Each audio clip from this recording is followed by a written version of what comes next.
can come from something else and box, and people can come from boxing and do something else. That's what I'm trying to prove to people now. You know what I mean? So I think in a lot of ways we've kind of flipped sides.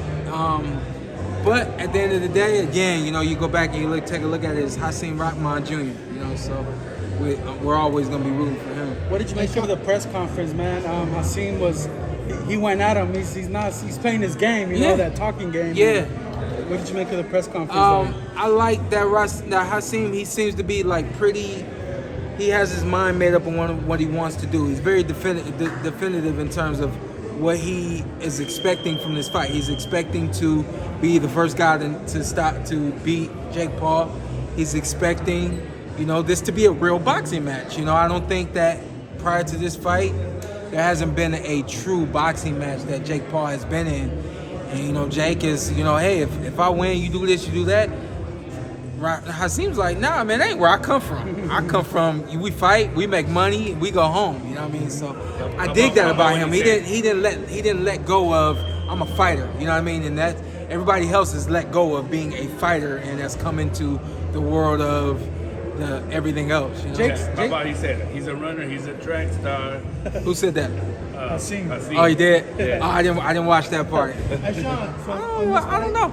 Shawn, on this fight, Ryan's fight, do you think it'll go past 7? I mean, I don't know. I hate making predictions. I do think it'll go more than 4 because I just think that Fortuna's he's got more than enough experience to make sure he tames this young lion for up to 4 rounds at the least, you know. But once you get into round 7, you know, I think that's where it's actually gonna get interesting. We'll learn a lot about both fighters then. I don't think we'll learn things about Fortuna, but we'll definitely be able to learn about Garcia if this goes 7+ rounds. We'll be able to learn a lot about Ryan. If he handles things on Saturday, man, does it really make sense to make that Gervonta Davis fight this year next?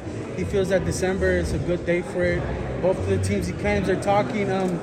Is that fight is it ready to be done, or do you think that it can still be marinated a little bit more in terms of like financial how it could succeed? You know, I'm gonna give my honest answer.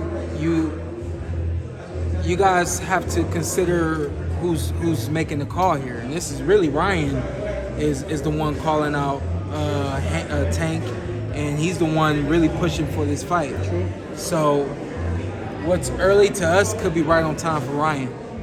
He has his game plan, and then we all have what we think he should do. Mm-hmm. So I always respect the fighter that have their game plan, know what they want to do, and they go after it. You know. Shawn, rank the top 3 lightweights for you right now. Oh Lord, Tank is my number 1 guy. I would say Tank, Lomachenko, and then you say Haney, but I mean everybody else is right there. Tank, Loma, Haney. Everybody else is right there. You think Devin Haney fights Lomachenko in October? That'd be tight. He hinted at the That'd be tight. Every fight's great, and given there's no injuries in these fights, even win or lose, like the loser should be fighting somebody else. The loser's not supposed to go down the ladder. That should be gone, man. That's a part of boxing that shouldn't exist. You know what I mean? I remember when I was coming up, and there would be guys that were hoping I would lose so that I wouldn't eventually be in line to fight them. But they knew that if I lost, the business of boxing would handle itself, and they wouldn't have to say, I don't want to fight Shawn, or I'd rather fight this guy or that guy, you know? So I think that is a part of boxing that should not exist. If a guy like Ryan Garcia loses to a guy like Lomachenko or loses to Tank Davis, if Ryan isn't injured and Ryan says, you know, hey, everything still is clicking the way I wanted to click, put him in the ring with Haney.